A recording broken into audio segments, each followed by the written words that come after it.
Cela dit, enfin, juste, je me permets de dire juste une chose, c'est que les choses qui sont dites à la fin par Philippe Val et par Richard Malka, qui étaient d'espérer que se lève dans le monde musulman, justement, avec un film comme ça. D'ailleurs, je me posais la question si aujourd'hui je pourrais le refaire. Et si je pourrais d'ailleurs avoir des gens qui prennent ce risque-là. Je ne sais pas, je ne suis pas sûr. C'était déjà compliqué à la période où tu l'as fait, puisque tu as bien expliqué qu'au départ, tu étais tout seul. C'était une initiative personnelle. Ah oui, j'étais tout seul. Personne ne voulait t'aider. Personne. À ce moment-là, personne.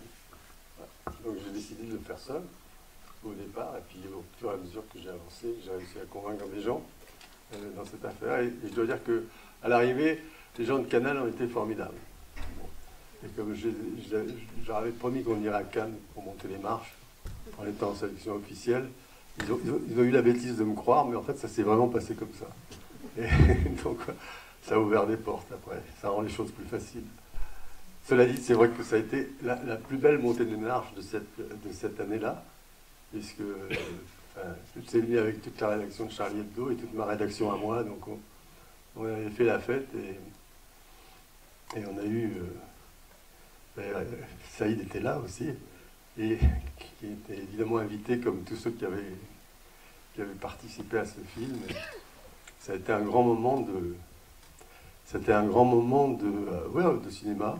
Et puis en même temps, vous avez vu des gens là qui s'envoyaient des missiles et qui ont quand même joué le jeu, tous, les deux parties, que ce soit aussi bien les Charlie Hebdo que Francis Spinner, dont ce n'est plus un secret pour personne qu'il était intervenu auprès de la mosquée de Paris à la demande de Jacques Chirac pour que la mosquée de Paris porte plainte contre Charlie.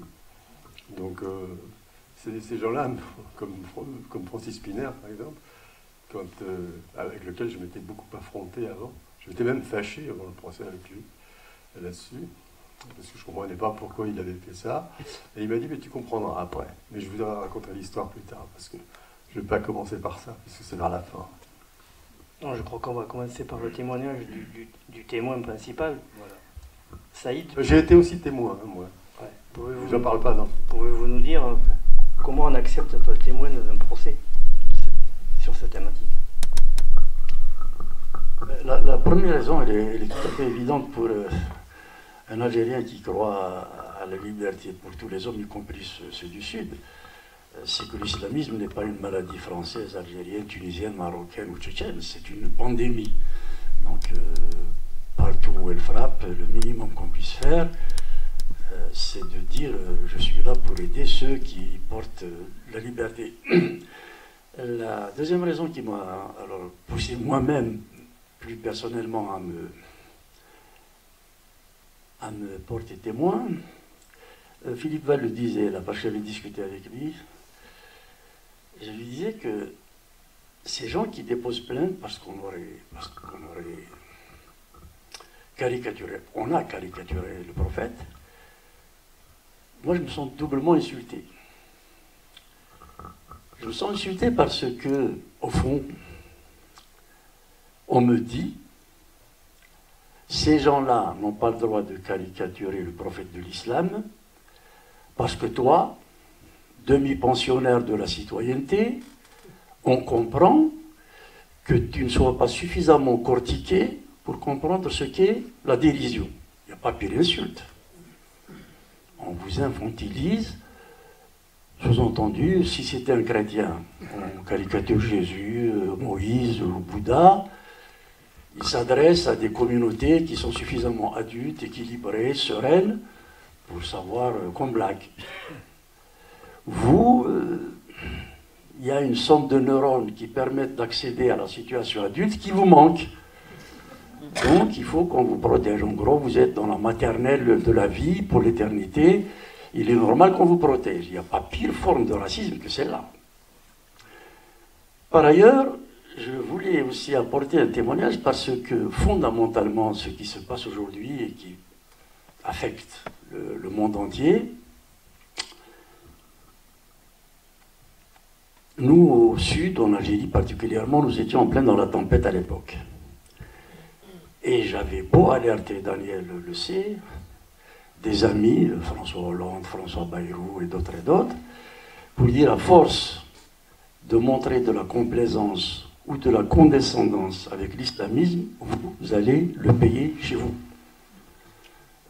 Je suis en train de finir mes mémoires, j'ai retrouvé mes notes pour les rédiger, je suis absolument effondré sur le nombre de messages que nous avons adressés aux dirigeants français, espagnols, italiens, pour leur dire ne jouez pas avec votre islamisme avec cette forme de tiers-mondisme qui consiste à accepter la victimisation permanente du Sud et à accepter que les immigrés, pour parler des citoyens algériens qui sont chez vous, aient droit à tous les abus, vous allez le payer très cher, sans compter que vous ne rendez pas service à ce que vous êtes censé défendre. Donc voilà un peu la problématique qui m'a amené à me dire que je ne pouvais pas être absent dans ce procès. Je vous ai dit malheureusement, le jour où s'ouvrait le procès, le 7 février, c'était le jour où s'ouvrait en même temps le congrès du parti que je présidais, donc je me suis adressé à une lettre qui avait été lue donc, au tribunal. Voilà. Pouvez-vous nous expliquer, de votre point de vue, pourquoi ces caricatures ont tant choqué dans tout le Moyen-Orient et le Maghreb? Elles ont choqué parce que des ambitieux, des hommes politiques, qui n'ont pas la capacité de formuler un projet pour convaincre leurs concitoyens, ont décidé de se saisir du pouvoir par le biais du rationnel. Je vais prendre 2 minutes pour vous raconter une anecdote, s'il vous plaît, parce que c'est anecdotique, mais ça me semble important. J'appartiens à une famille de paysans pauvres. Dans la société traditionnelle, dans les pays musulmans, on fait preuve d'une immense dérision, voire d'une immense férocité vis-à-vis du culte. Mon père a été à la Mecque. C'est un religieux, il ne nous a jamais demandé de surveiller X ou Y, ou bien d'essayer de donner une instruction cultuelle à qui que ce soit. Mais il a tenu à faire son pèlerinage à la Mecque. Et pendant les semaines qui précédaient son départ, il essayait de ramener le pèlerinage matin, midi, soir. J'avais un cousin impertinent, dans une fête de village, ça commençait à lui chauffer les oreilles. Et mon père, dans cette fête de village, disait, oh là là, les musulmans, quand ils vont à la Mecque, ils prennent des cailloux pour les lancer sur le diable, hein, caillasser le diable. Et mon père disait, oh là là, je pense que, je ne sais pas comment je vais faire, il paraît qu'il n'y a plus de cailloux là-bas, parce qu'il y a eu tellement de gens qui ont caillassé le diable, il va falloir que je prenne quelques pierres chez moi pour donc caillasser le diable à la Mecque. Et mon cousin, devant tout le village, il lui a dit, cousin, tu n'as pas embêté le diable, il est chez lui, tu lui fous la paix, sinon il va venir t'accompagner chez moi, il ne va plus te recevoir au village. Alors, vous voyez, mon pauvre père qui pensait aller dans la maison de Dieu, découvre qu'il va chez la maison du diable. Ça a été dit dans le village, mon père a froncé un peu les sourcils, il est parti, mais il n'y a pas eu mort d'homme, je veux dire. Donc, on avait une relation occulte, détendue, saine, quelquefois très vigoureuse pour certains, mais ça ne posait pas problème tant que des politicards ne se sont pas saisis pour asservir leur population d'abord. Ce que vous subissez ici, ce sont des répliques. Sévères, sanglantes, mais ce sont des répliques quand même, voilà. D'ailleurs, oui, même pas seulement d'ailleurs en Algérie, partout dans le monde aujourd'hui. Il y a beaucoup plus de victimes musulmanes de l'islamisme que d'autres. Mais c'est des répliques à chaque vague de terrorisme très puissant qu'il y a eu en France correspond à une situation sensible. Ça a été le cas en Afghanistan, ça a correspondu à des attentats en France à la même époque. Ça a été le cas, c'est aujourd'hui le cas avec le Hamas. C'est le cas à chaque fois, si vous voulez, ça répercute comme une réplique d'un séisme, ça répercute sur l'Occident. Et à chaque fois, vous avez tous les grands attentats qu'il y a eu en France, qui ont fait 300 morts en tout depuis à peu près, depuis le début de cette affaire, sont déclenchés comme considérant qu'il faut porter la guerre ici. Donc c'est des répliques qu'on a subies, nous, et qu'on subit par rapport à la guerre civile algérienne, dans laquelle tu as été plongé toi-même pendant... C'est bien la preuve que c'est un problème politique et pas fondamentalement religieux. Le religieux n'étant que la Libye, qui permet de venir compenser ou un déficit de légitimité d'un régime, autoritaire, autocratique généralement, ou bien d'imposer une autorité par le sacré, faute de pouvoir la faire partager par la conviction, ou bien les éléments d'un bilan qui pourrait entraîner l'adhésion et la conviction des citoyens. Mais c'est fondamentalement un problème politique. Dans mon enfance, moi, je ne connaissais pas ce que c'était l'intégrisme. Les fêtes religieuses étaient très conviviales. Je suis rentré à l'université d'Alger en 1968, en plein mois de Ramadan. Tous les restaurants d'Alger étaient ouverts. Le restaurant universitaire de la cité où je résidais était ouvert et mangeait qui voulait, faisait le carême qui voulait, mais j'ai fait médecine. C'est quand même un peu long, 7 ans. Je n'ai pas le souvenir d'un incident sur cette question. Vous diriez aujourd'hui au régime algérien qu'il faut ouvrir les restaurants universitaires, vous seriez immédiatement traité d'apostat, d'hérétique, de fou. C'est vous donner la mesure de la régression induite par le pouvoir politique, et pas comme une demande sociale. Ça s'est détérioré. Alors en regardant, en revoyant ce film, moi de mon côté, là, parce que ça fait longtemps que je ne l'ai pas vu, je me suis dit, est-ce qu'aujourd'hui, j'aurais pu faire un film comme ça? Est-ce que je me suis demandé, si vous voulez, que dire les choses, parce qu'on rigole hein, dans le film, on se marre bien, et on se fout de la gueule, bon, oui, des cons. Bon. Et je ne sais pas aujourd'hui si j'aurais été suivi, je ne suis pas sûr. Je ne suis pas sûr qu'on peut faire un film comme ça aujourd'hui. Ça veut dire qu'on a régressé. Est-ce que vous dites qu'à un moment, l'islam et la démocratie pouvaient être compatibles, et qu'aujourd'hui, on est parti vers quelque chose qui est différent? Je pense que sur cette question de l'islam et de la démocratie, il y a deux éléments à considérer. Il y a d'abord le fait que dans tous les pays du monde, là où la citoyenneté s'affaisse, le religieux prend le dessus et naturellement, le pouvoir s'en saisit pour essayer d'asservir la population. La deuxième des choses, et nous ne pourrons pas faire l'économie de ce débat, c'est que l'islam doit se réformer. Il y a des choses dans le Coran qui sont difficiles à entendre sur les femmes et les juifs. Un jour, j'ai voulu faire le malin, le politique. Hein. Je disais devant Jean Daniel et un ami, Rachid Mimouni, un écrivain algérien, un grand écrivain algérien, je disais, oh, finalement, toutes les religions se valent, ça dépend du moment où le pouvoir en abuse. Je voulais brosser un peu dans le sens du poil, moi aussi. Rachid Mimouni me dit, ah, toi aussi, tu en es là, tu veux relativiser. Qu'est-ce que tu veux interpréter? Quand on te dit 80 coups de fouet, c'est pas 78, c'est pas 77, c'est 80 coups de fouet. Est-ce qu'on les donne ou est-ce qu'on ne les donne pas? Donc il faudra bien que les élites musulmanes acceptent l'idée qu'il faut envisager une réforme de l'islam. Il y en a de plus en plus. Je cite de mémoire, si vous avez l'occasion de la suivre, une jeune femme qui habite ici, en France, Razika Adnani, qui chaque semaine délivre des messages, intervient de manière très courageuse, y compris à Al-Azhar en Égypte, où elle a failli être malmenée. Donc, pour répondre à votre question, islam et démocratie, on ne pourra pas faire l'économie d'une réforme de l'islam. C'est une petite parenthèse d'histoire d'une minute. Que mon avis sur ces religions, que ce soit religion juive, chrétienne, ou islam, et même probablement pour quelques autres aussi,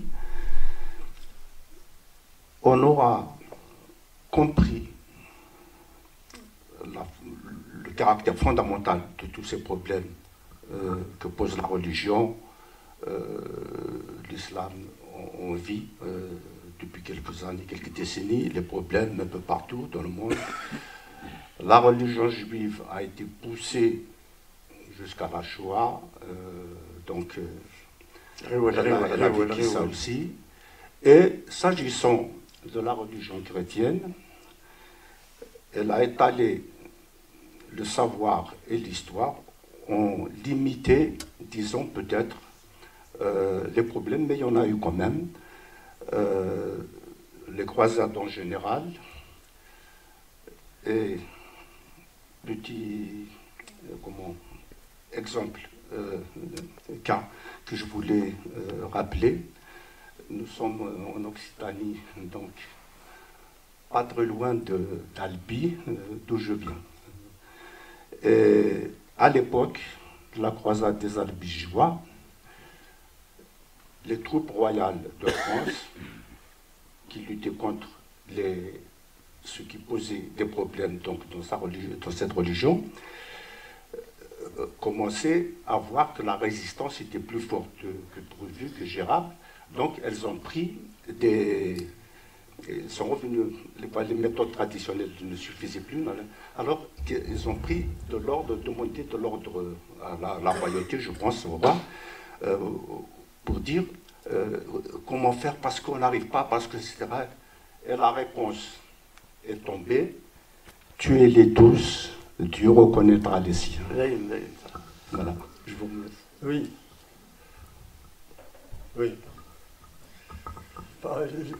Je voudrais juste, si j'ai bien compris ce que vous me disiez, quand même, enfin, il faut faire attention de ne pas faire d'anachronisme. Et donc, que ça amène pas à relativiser les choses. Le comparatif, quand on va chercher les croisades, par exemple, pour l'opposer aujourd'hui, oui, la religion catholique a fait des choses en son temps, voilà, mais elle s'est réformée, pour faire court. Pour la faire court, et aujourd'hui, elle n'est pas dans ces attitudes-là. Le problème que nous avons aujourd'hui à affronter, c'est pas avec la religion catholique. Dans quel que soit le pays. C'est fini, c'est derrière nous. D'ailleurs, depuis un bon moment. Donc elle était obligée aussi, elle, de faire allégeance à la République en France. Donc elle l'a fait à la fin au début du siècle dernier. Donc c'est réglé. Ça ne sert à rien le comparatif qui font un soin entre toutes les religions qui revient à ramener les choses à... Aujourd'hui, notre problème essentiel, c'est celui-là. Ce n'est pas le problème posé par la religion juive, la religion catholique. Il y a un problème majeur qui est le problème de la violence. Et d'avoir raison par la violence. Donc, dans des pays qui sont comme les nôtres, voilà, ce comparatif-là, il faut faire bien attention de ne pas rappeler, si vous voulez, les bilans du passé pour ces religions que personne ne conteste. La religion catholique ne s'est pas bien comportée pendant très longtemps. Mais ce n'est pas le problème aujourd'hui. Vous comprenez bien ce que je veux dire. Ce n'est pas du tout pour ne pas en parler, mais ça ne sert pas à en parler, ça ne sert à rien d'en parler aujourd'hui pour relativiser, si vous voulez, le danger de l'islam. Le danger de l'islam est un danger aujourd'hui très concret. Il n'y a aucune des religions qui se comporte comme ça. Donc, voilà, c'est juste ce que je voudrais préciser là-dessus, parce qu'il y a beaucoup de diversions qui sont faites comme ça. Et puis en matière d'abus religieux, bien sûr qu'il y en a eu dans le passé, mais enfin, heureusement que l'humanité avance. Et ce qui pouvait avoir été commis il y a 4, 5, 10 siècles de cela, on est quand même en droit d'attendre à ce que ce ne soit plus possible à concevoir aujourd'hui. Par ailleurs, encore une fois, dans le corpus, et bien qu'étant venu à la fin, le Coran comporte des éléments particulièrement violents, même si je suis d'accord que dans l'Ancien Testament, il y a des choses qui ne sont pas non plus très... Donc, c'est pas parce que des choses ont été commises dans le passé au nom d'une religion qu'aujourd'hui on devrait s'accommoder, encore moins expliquer ou justifier ce qui serait pire, les horreurs que nous sommes en train de voir. Oui, une question. Par rapport à la religion musulmane, vous dites qu'il faut qu'elle se réforme. Mais j'ai cru comprendre qu'il n'y avait pas de hiérarchie dans la religion musulmane comme il y en a dans l'Église catholique, par exemple. Donc, d'où peut venir la réforme Eh bien, bonne question. Peut venir des citoyens. Il faut s'engouffrer dans ce qui est présenté comme une force de l'islam, dans la mesure, effectivement, il n'y a pas de clergé. Hein. Cas particulier pour les chiites. Hein. Mais dans le monde sunnite, il n'y a pas de clergé. C'est-à-dire, entre le croyant et Dieu, il n'y a pas d'intermédiaire. Hein. Ben, ça devrait ouvrir d'autant plus facilement la voie au débat. Mais pour autant, il y a des centres de pouvoir religieux, l'Azhar pour ne pas le nommer, qui se sont, eux, implicitement posés comme épicentre, comme source qui doit dire le licite ou l'illicite. Donc vous voyez, donc, en même temps, on vous explique que dans l'islam, il n'y a pas d'intermédiaire entre le croyant et Dieu, mais en même temps, on vous explique que les pouvoirs politiques, et celui de mon pays particulièrement, j'ai vu la dérive du pouvoir algérien. Au jour d'aujourd'hui, moi j'ai dit que si les islamistes arrivaient au pouvoir en Algérie, ils chômeraient, quoi. Il n'y a plus rien à faire. La constitution algérienne est une constitution islamique. Et en même temps, on vous dit donc qu'il n'y a pas d'intermédiaire entre le croyant et Dieu, mais on vous explique qu'il y a quand même, comme dirait l'autre, des croyants qui sont plus croyants que d'autres. Et que donc il y a les pouvoirs politiques qui sont en charge du respect de la religion. Dans la loi algérienne, si le ministre du culte estime, voire même un simple policier, que vous avez eu un comportement, que vous avez tenu un propos qu'il estime attentatoire à la religion, vous êtes bon pour 5 et 10 ans de prison. À croire que Dieu prend des vacances, quoi. Il n'y a pas besoin de toi, Dieu, pour se défendre. Donc c'est très ambigu. C'est pour ça que les élites musulmanes doivent absolument se saisir de ce chantier. Et comme dans tous les pays musulmans, je mets le mien parmi eux, il est extrêmement difficile d'émettre une opinion citoyenne.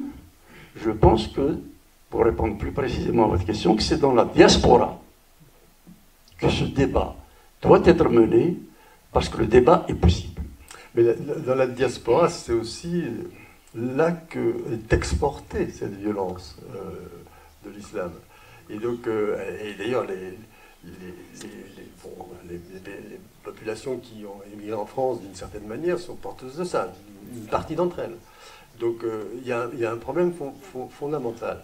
Alors, ce que je voulais vous demander, parce que quand même, les gens ne savent pas, donc vous avez été en première ligne au moment de la guerre civile algérienne. Même avant que la guerre civile algérienne se déclenche, vous avez été l'un des tout premiers visés par les terroristes et les militaires. Mais oui, les militaires, j'allais dire, c'est quelque chose de constant pour vous du début jusqu'à la fin, bon, jusqu'à maintenant. Mais vous avez été visé sur cette question même de l'islam. Et vous avez vécu cette période-là. Et si vous aviez aujourd'hui à parler à des Français du haut de cette expérience-là, est-ce qu'il y a un mode d'emploi que vous pourriez leur conseiller, je pèse mes mots, pour empêcher qu'il se passe en France ce qui s'est passé en Algérie? C'est un vaste chantier. Hein. Moi, je ne connais pas très bien la société française. Je serais donc assez modeste dans les opinions que je pourrais mettre là-dessus.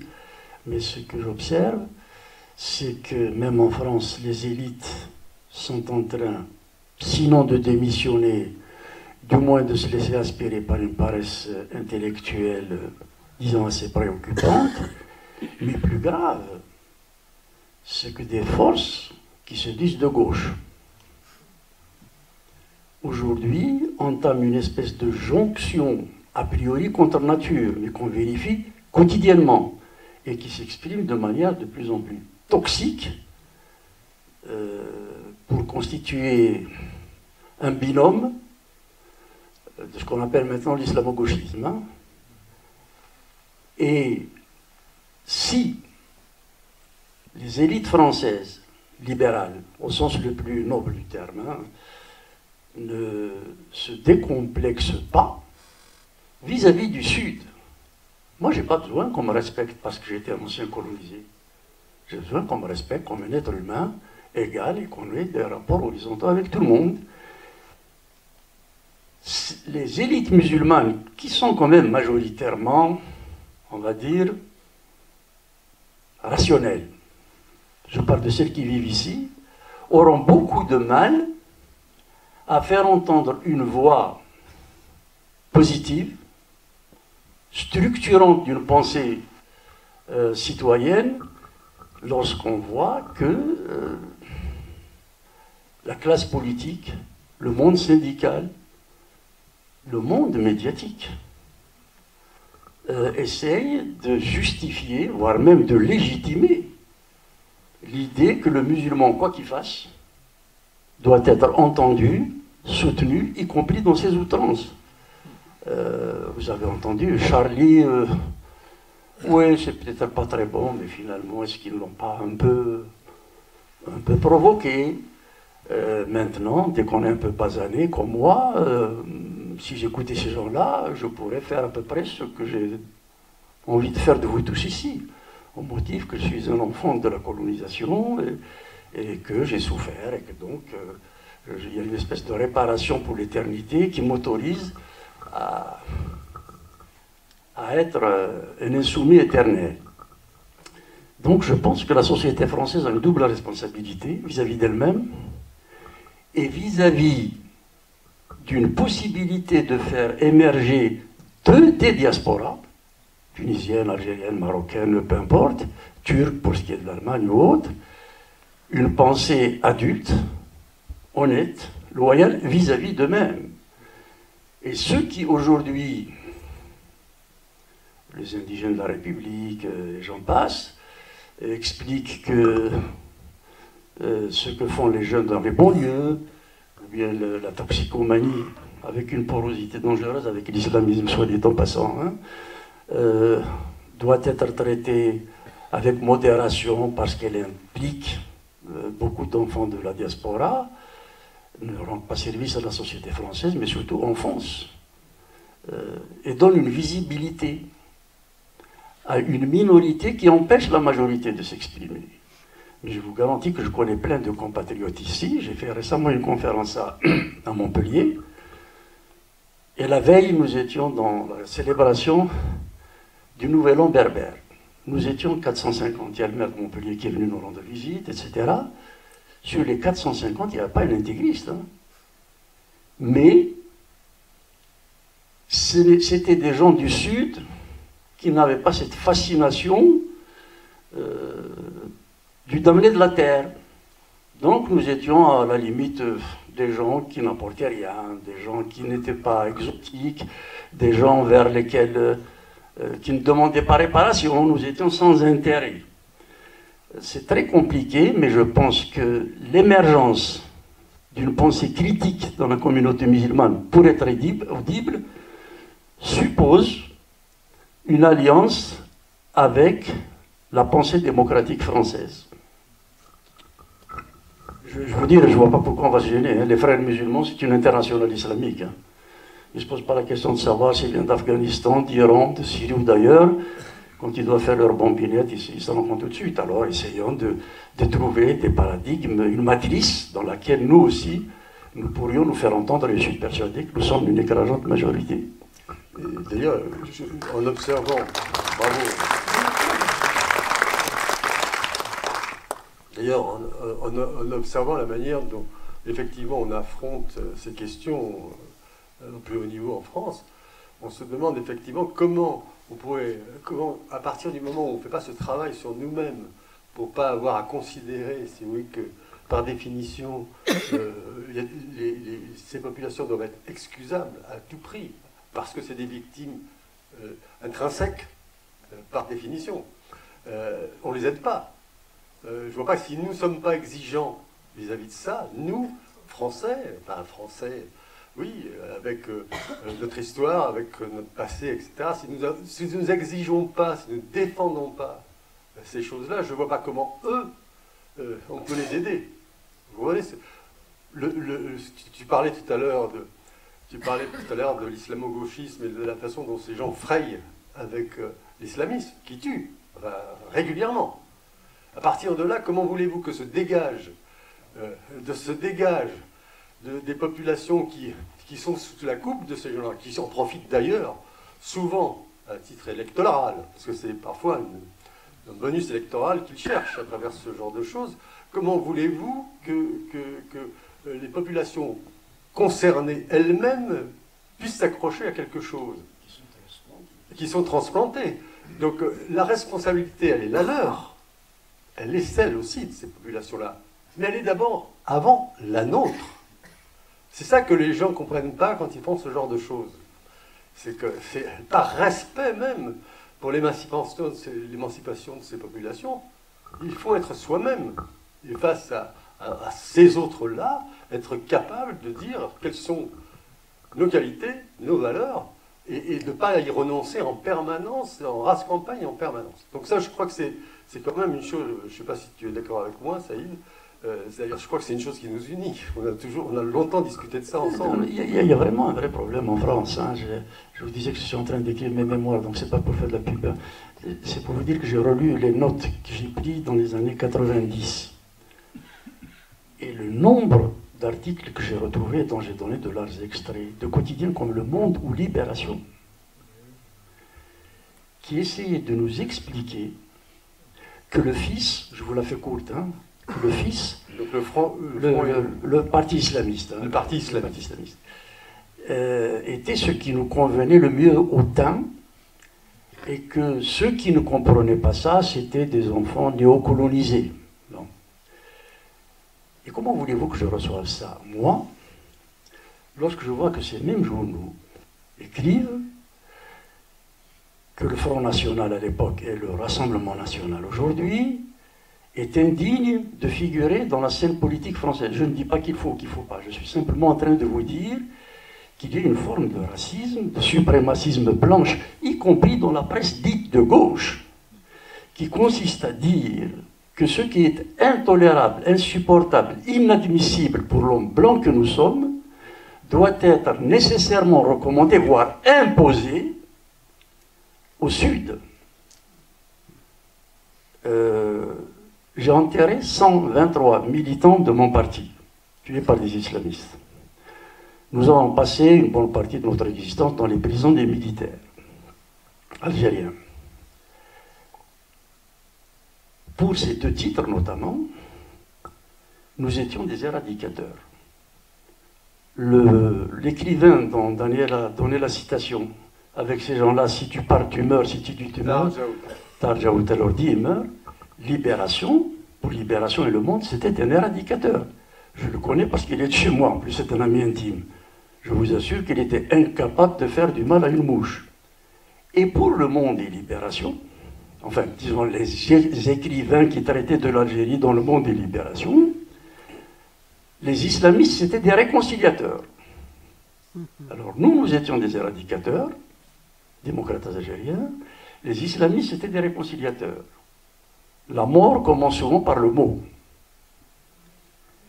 Et nous avons vu nos difficultés considérablement aggravées par cette complaisance, pour ne pas dire complicité vis-à-vis de l'islamisme, dont vous voyez aujourd'hui les greffes prendre dans vos banlieues et quelquefois même dans vos propres familles, puisque certains se convertissent. Voilà. À l'origine de la rencontre entre Daniel et Saïd, c'est un article qu'a écrit Daniel pour Le Monde dans les années 80, hein, c'est ça?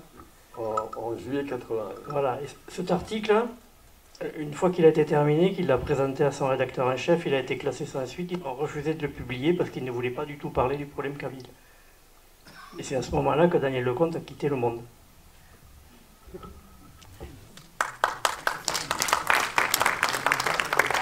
Je précise juste que c'était pas parce qu'il refusait de parler, il refusait qu'on parle du problème kabyle. Il y avait effectivement les berbères à l'époque, mais c'était au sens large la question de la démocratie. Parce qu'il considérait que c'était. Voilà, il considérait que j'avais pas le droit d'en parler comme ça. Et qu'en tous les cas, il voulait pas qu'on en parle dans Le Monde comme ça à l'époque. Donc, je ne vous cache pas que parfois, si je peux être très dur avec Le Monde, moi, j'ai des raisons de l'être. apporter, je connais Daniel, il est trop modeste pour apporter la réalité des faits qui sont beaucoup plus terribles. Nous venions de sortir de prison, après avoir lancé le premier mouvement insurrectionnel pacifique, l'Algérie indépendante. C'est ce qu'on appelait le printemps berbère. On disait que l'Algérie n'a pas à être enfermée, engoncée dans une toxine arabo-islamique. Non, il y a eu, avant, il y a eu les Romains, il y a eu les Vandales, il y a eu les Turcs, il y a eu les Français, et que tout ça, ça fait partie de nous-mêmes. C'était un peu la thèse que nous portions, ça nous a mené à la Cour de sûreté de l'État. Nous venons de sortir de prison, à la suite d'une formidable pression populaire, et nous avons décidé de tenir dans un maquis, mais pacifiquement, un séminaire pour réfléchir sur l'idée nationale algérienne qui n'a pas été traitée jusqu'à aujourd'hui. Et on m'annonce qu'un jeune journaliste français est venu chez nous. Il a mangé avec nous, il a dormi avec nous, il prenait nos casse-croûtes. Et c'est le fait qu'il ait osé écrire qu'il y a des jeunes en Algérie qui sont en train d'essayer de faire entendre une voix dissonante de celle du FLN, parti unique. Alors le FLN, c'est assez singulier, hein, c'est une espèce de mixture. Vous avez le pire du léninisme, le pire de l'islamisme et le pire du jacobinisme. Alors, vous voyez, l'espèce qui a survécu à ça, elle c'est qu'elle est costaud. Et donc, le simple fait d'avoir écrit qu'il y a une mise en perspective d'une idée nationale qui n'est pas nécessairement celle que le FLN qui jouait sur la culpabilité postcoloniale du pouvoir français et dont il joue toujours aujourd'hui pour essayer de formuler des exigences les plus invraisemblables, a amené ce qu'il faut bien appeler une censure dans le monde. Et c'est là que nous nous sommes rencontrés pour la première fois avec Daniel, donc c'est pas de la photo monde, mais ça aura au moins servi à ça. D'ailleurs, ils ont pas, depuis ils étaient conformes à eux-mêmes, enfin, dès ce moment-là.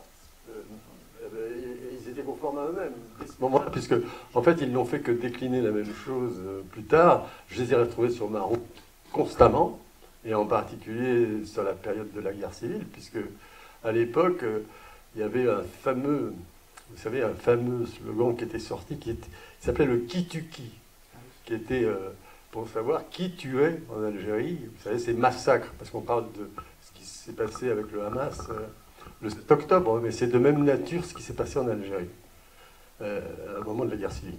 C'est les mêmes types de massacres, les mêmes types de pogroms abominables qui étaient commis par les GIA à l'époque. Et donc, c'est une des soirées très, très fortes qu'on avait fait à Arte à l'époque, qui s'appelait la Nuit algérienne. Et donc, comme il y avait un petit noyau de journalistes français qui, comme par hasard, se retrouvaient dans les journaux dont on vient de parler, et d'autres, dont Libération, qui n'arrêtaient pas de dire que c'était la sécurité militaire à l'époque algérienne qui se livrait à ces massacres. J'avais moi toutes autres informations, parce que mon informateur en chef, qui était en première ligne, m'avait dit, mais non, Daniel, oui, bien sûr que les militaires font leur sale boulot comme ils le font depuis 1962, mais le phénomène de masse, là, c'est le retour des Afghans, d'Afghanistan, c'est les GIA, c'est ces gens-là, et probablement que c'est un affrontement dans les villages de Raïs et Bentala où avait lieu entre les GIA et les fils, c'est-à-dire deux branches d'islamistes qui se disputaient l'hégémonie du peuple algérien à l'époque. Et donc, quand ils ont mené des campagnes, mais des campagnes puissantes, je veux dire, il faut quand même que vous le sachiez, c'est des gens qui sont extrêmement actifs pour essayer de démontrer le contraire. Et un jour, on a fait une émission ensemble, d'ailleurs, qui s'appelait La Nuit algérienne, où j'avais envoyé des reporters sur place là-bas. C'est pas moi qui avais fait le reportage cette fois-là, mais des reporters qui ont fait des reportages sur place à l'époque.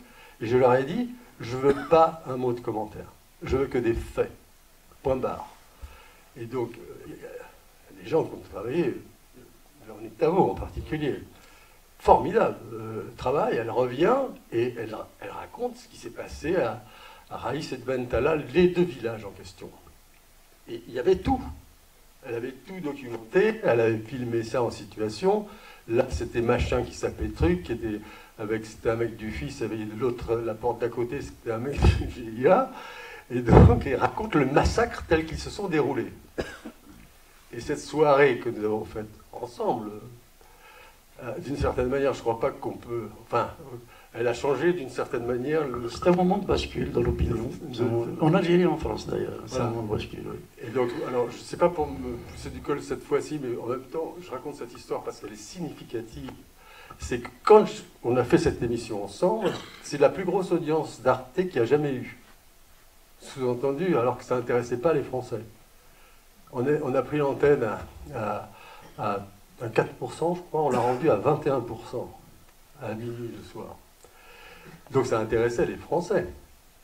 Et donc, mais il n'empêche que le président d'Arte, à l'époque, a reçu plusieurs coups de téléphone.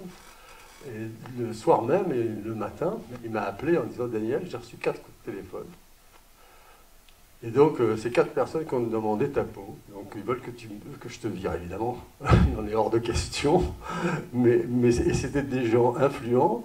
Parmi eux, il y avait le charmant Edoui Plenel. Voilà. Pardon ? Un ami. Il y avait le maire de Béziers, très bizarrement, qui à l'époque était avec ces gens-là. Il a beaucoup changé depuis. Et puis il y avait le François Gèze, qui était le patron, Loïc Morcon, et François Gèze, et puis j'en avais un quatrième, et le quatrième j'ai oublié. Et José Garçon, qui était Libération. Voilà. Et donc eux, évidemment, ils étaient effondrés, parce que cette soirée-là, elle faisait inverser complètement la lecture de ce qui se passait en Algérie. C'est-à-dire que les gens comprenaient que c'est au nom de l'islam qu'on tuait, et c'était pas les services de sécurité algériens qui se livraient à ces... Ils ont fait d'autres saloperies pendant cette période-là, mais pas celle-là. C'était une autre affaire. Donc, tout ça pour vous dire que quand même, on a beaucoup, en France, contribué à ces ambiguïtés-là, à ces confusions-là dans l'opinion, qui rendent difficile parfois un travail de clarté, y compris pour les populations concernées. C'est très compliqué quand vous avez à lutter contre une force de frappe médiatique qui va contre vous pour essayer de dire autre chose, pour des raisons idéologiques, pour des raisons de culpabilité coloniale, comme il en a parlé, Saïd, quelles que soient les raisons, mais qui ne se rapportent pas aux faits, à l'information, seulement, rien que ça. C'est très compliqué pour casser ce mur du silence. Voilà. Et c'est probablement, quand on dit les choses importantes à faire, c'est d'essayer justement de casser ce mur du silence, parce que bien souvent, les gens ne sont pas cons, ils sont simplement mal informés. Et il y a un moment donné, ils pensent aussi ce que la nourriture ils mangent la nourriture qu'on leur donne. Et donc c'est très compliqué de... Voilà.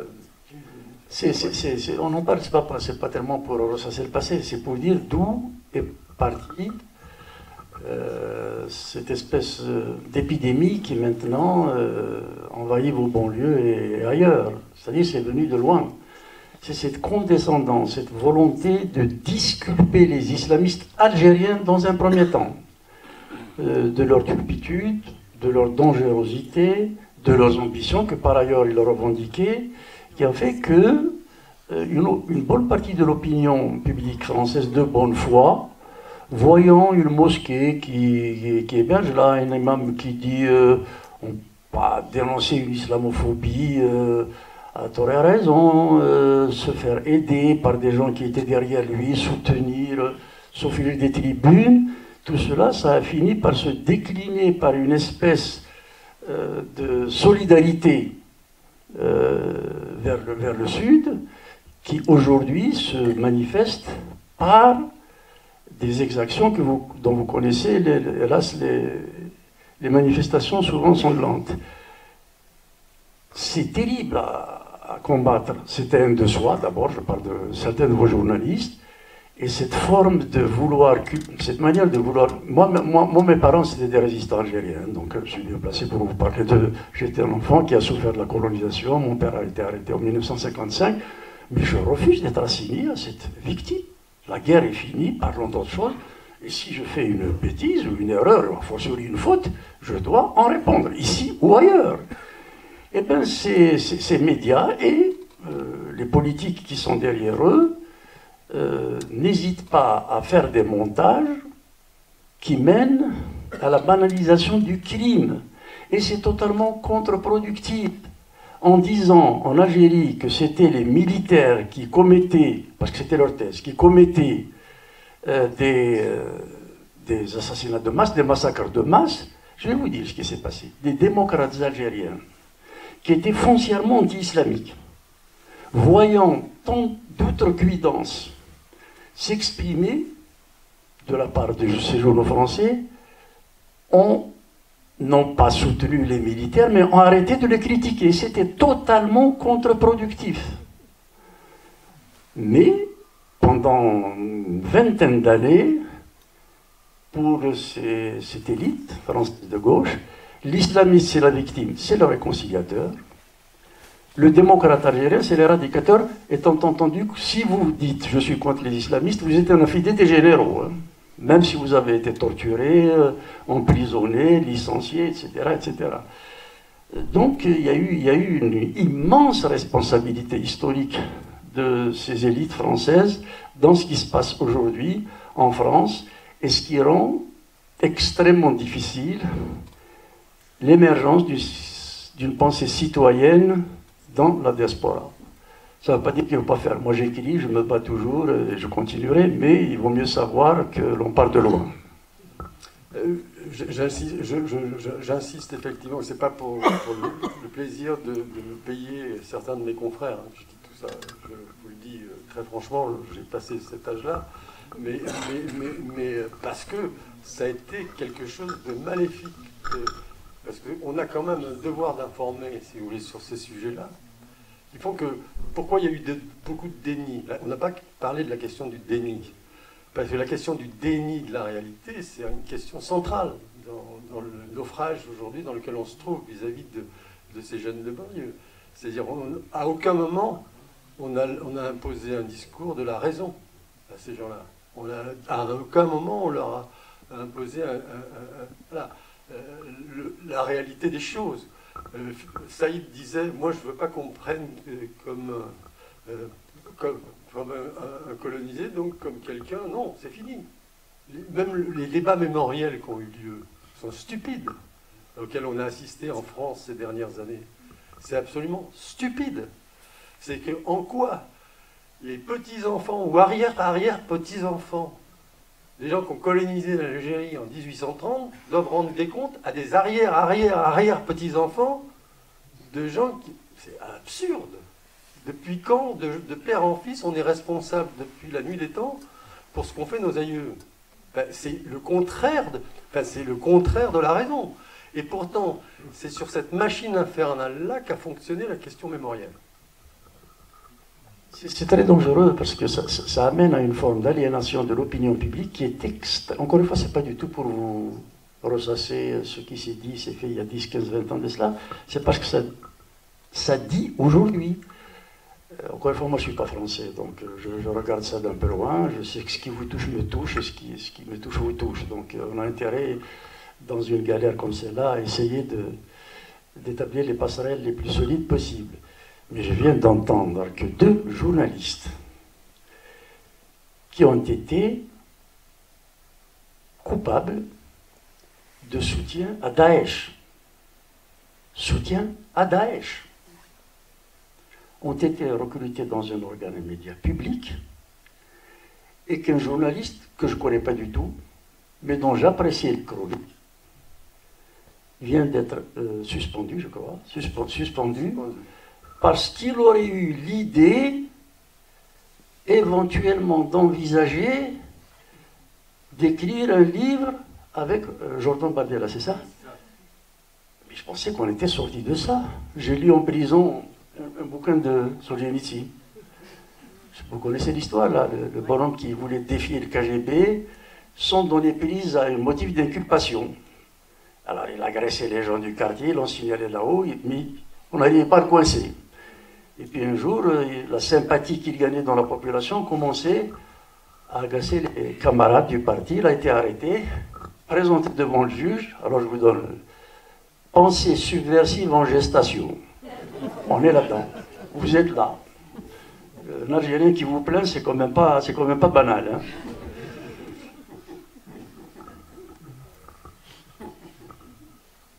Vous êtes là. Et donc on est là. On est là. Il y a des questions?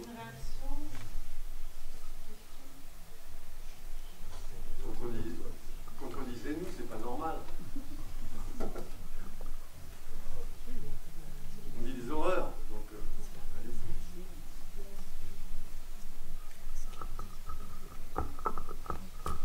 Enfin voilà. Donc s'il n'y a pas d'autres questions en attendant, pour vous préciser que Saïd Saadi, parce qu'il a dit tout à l'heure que j'étais trop modeste, mais lui aussi, il a écrit ses mémoires.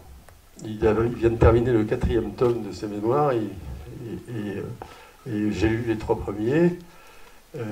Alors, il va, pour ceux qui le souhaitent, signer ses livres ce soir pour vous. Pour qui veut connaître véritablement à la fois l'histoire de l'Algérie et de la France dans toutes ces années-là, c'est la seule œuvre qui existe aujourd'hui pour en prendre connaissance. D'abord, pour une raison simple, c'est qu'il n'y a pas d'historien en Algérie. Ça n'existe pas. C'est-à-dire qu'ils ont toujours été interdits de faire leur métier par la classe politique, et que donc, quand moi-même j'ai essayé de travailler sur un livre sur ce qui s'est passé pour qu'on en arrive là, j'ai voulu faire parler les historiens algériens, j'ai rien trouvé. J'exagère à peine. Et donc, en dehors de l'activité politique qu'a eu Saïd, il a maintenant une activité d'écrivain, dont je lui dis en permanence qu'elle est, à mes yeux, aussi importante que l'activité politique qu'il a eue. C'est pourquoi la raison. Dans des pays comme l'Algérie, qui sont des pays sans histoire, c'est effrayant. Comment vous voulez raconter à vos enfants, aux petits-enfants, qui sont nés en Algérie, qui vont naître aujourd'hui, ce qu'a été leur pays? Il n'y a aucun outil pour le faire. Et le seul outil écrit par un écrivain algérien qui existe, c'est pour l'instant les 4 premiers tomes que Saïd Saadi a rédigé, le 5e qui s'apprête à le faire dans les mois qui viennent. Voilà, je voulais juste vous dire ça. C'est juste vous dire ça. Un enfant qui va naître en Algérie, j'exagère peut-être un peu, mais c'est vrai, quand il voudra savoir ce qui s'est passé dans son pays dans les 50 dernières années, la seule possibilité qu'il aura de le faire, c'est de lire un des tomes rédigés par Saïd Saadi. Je dois vous dire que je me suis adressé aussi aux Français dans ce livre. Alors, c'est une histoire partagée. C'est une histoire partagée, en particulier le 3e, qui raconte la période de relation entre la France et l'Algérie. Merci Daniel, merci Saïd pour cette soirée, et merci à tous d'être venus aussi nombreux sur ce cycle de 6 soirées qui a été organisé. Encore merci au cinéma de Millau, au Lions Club et au journal. Oui. Il y aura une suite? Ben voilà, je voulais d'abord vous remercier tous de votre présence, au nom étant un peu l'instigateur de ces soirées, donc au nom du Lions Club, remercier Muriel de nous avoir accueillis au cinéma et d'avoir fait en sorte que ces séances soient ouvertes au grand public. Merci au journal de Millau pour tout ce qu'il a pu faire au niveau de la presse et au niveau de la publicité de ces soirées. Et un grand merci à Daniel qui a animé toutes ces soirées, gracieusement, sachez-le, et avec énormément de plaisir que j'ai eu avec lui. Merci ce soir à Saïd de nous avoir rejoints et je pense que nous essaierons peut-être de voir si nous donnons une suite à ces soirées. Je ne sais pas. Il y a des chances. Il y a des chances, voilà. Il va falloir qu'on se rassemble tous et qu'on réfléchisse. Ouais, on va trouver. On va trouver. Donc un grand merci à vous tous pour votre participation à toutes ces soirées.